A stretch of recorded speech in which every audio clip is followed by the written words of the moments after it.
अस्सलाम वालेकुम, कैसे हैं आप सब। उम्मीद करती हूँ सब खैरियत से होंगे, खुश रहें, आबाद रहें, हंसते रहें, मुस्कुराते रहें। आज मैं आपके साथ हाजिर हुई हूँ खट्टी मीठी रेसिपी के साथ। बहुत मज़े की बनती है कैरी की खट्टी मीठी चटनी। आप इसको बनाएं, अपने सालन के साथ इस्तेमाल करें। अगर आपको सालन का दिल ना भी करे पकाने के लिए, आप वैसे भी रोटी के साथ खा सकते हैं, पराठे के साथ इसको खा सकते हैं। बहुत मज़े की बनती है खट्टी मीठी चटनी। यहाँ पे मैंने 50 रुपए की अम्बी मंगवाई थी। इसको मैंने धोकर अच्छी तरह से ना छिलके उतार लिए अम्बियों के, कैरी के। ठीक है, आप अम्बी कहते हैं, कैरी कहते हैं, लेकिन इसके 2-3 नाम होते हैं। मैं तो अम्बी कहती हूँ और लोग इसको कैरी भी कहते हैं।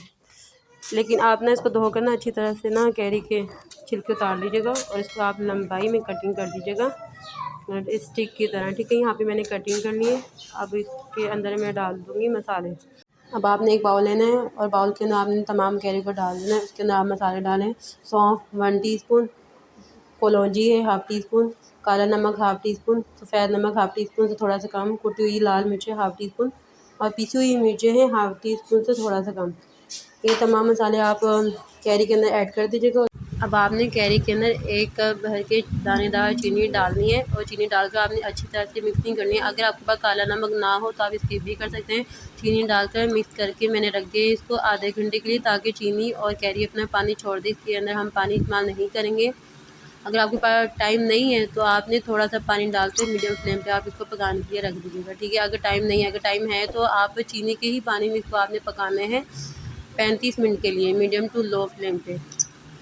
15 मिनट बाद मैंने यहाँ पे दोबारा चेक किया, अभी इसमें पानी है कैरी के अंदर, चीनी का और कैरी का। तो इसको मैं 15 से 20 मिनट और कुक करूँगी मीडियम टू लो फ्लेम पे।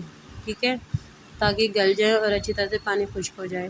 15 मिनट के लिए मैं और इसको रख दूँगी। यहाँ पे आप देखिए 15 मिनट के बाद मैंने दोबारा चेक किया, पानी बिल्कुल खुश्क हो गया। अब मैं इसको बाउल में निकाल दूँगी। माशाल्लाह से देखें कितनी मज़ेदार बनी है खट्टी मीठी कैरी की चटनी। इसको आप पराठों के साथ खाएँ, सालन के साथ खाएँ, दाल के साथ खाएँ, बहुत मज़े की बनती है।